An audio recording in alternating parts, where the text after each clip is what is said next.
Residence degli Ulivi, l'incanto della natura per chi vive in città. Telefono 0962 96 4192 348 01 17 609.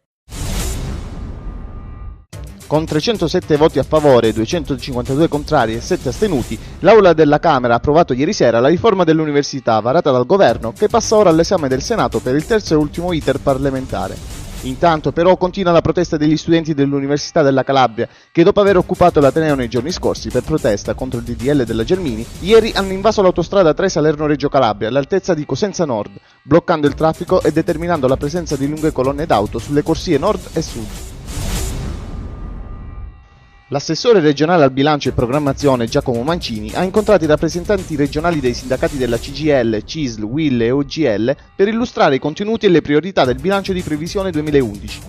Mancini ha ribadito lo spirito di condivisione e di programmazione con il quale il presidente Scopelliti e la Giunta hanno lavorato per arrivare alla stesura del documento contabile.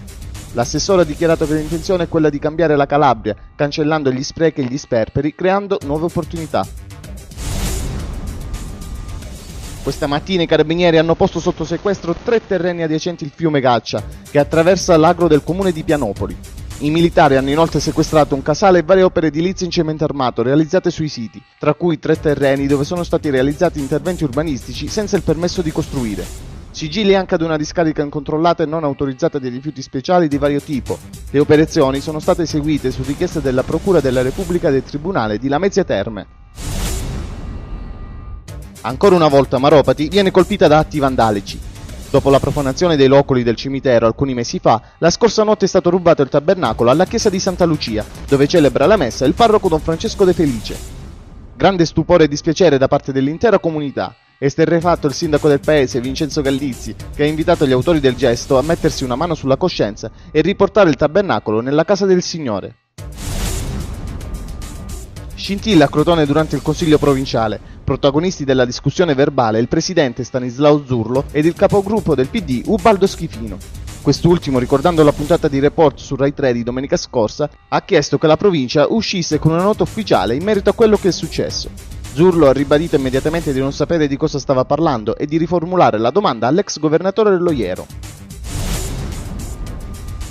Si è tenuta questa mattina nella sala giunta della provincia di Crotone la conferenza stampa per la presentazione del primo galà Io sto con Teleton, in programma il 14 dicembre al Teatro Apollo per la raccolta fondi da destinare alla ricerca sulle malattie genetiche. All'incontro hanno partecipato il presidente Zurlo ed il coordinatore provinciale di Teleton Raffaele Marasco. L'ingresso all'Apollo sarà gratuito e il galà sarà condotto da Emanuela Marchio, Luigi Grandinetti e Domenico Milani e parteciperanno Maria Perrusi, Miss Italia 2009, Elvia Garofano, Mario Nunziante, Chiara Ranieri e tanti altri artisti. È stato presentato ieri, presso la sala stampa Bergamini dello Stadio San Vito, il calendario che i calciatori del Cosenza hanno prodotto insieme ai bimbi dell'Associazione Italiana Persone Down. Alla conferenza stampa hanno preso parte una rappresentanza di genitori e bambini associati all'AIPD, nonché la presidente della locale sezione Lucia Ruggero. Le somme ricavate dalla vendita dei calendari serviranno a garantire alla sezione la copertura delle spese di gestione per i vari corsi in programma. Crotone Calcio e AISM scenderanno in campo martedì 28 dicembre allo stadio Zio Scida per la gara della solidarietà, in favore della ricerca e per sostenere la sezione provinciale dell'Associazione Italiana Sclerosi Multipla del presidente Luciano Agaccione. Una sfida fra passato e presente della società rossoblù con gli indimenticati Grieco, De Florio, Rossi e tanti altri.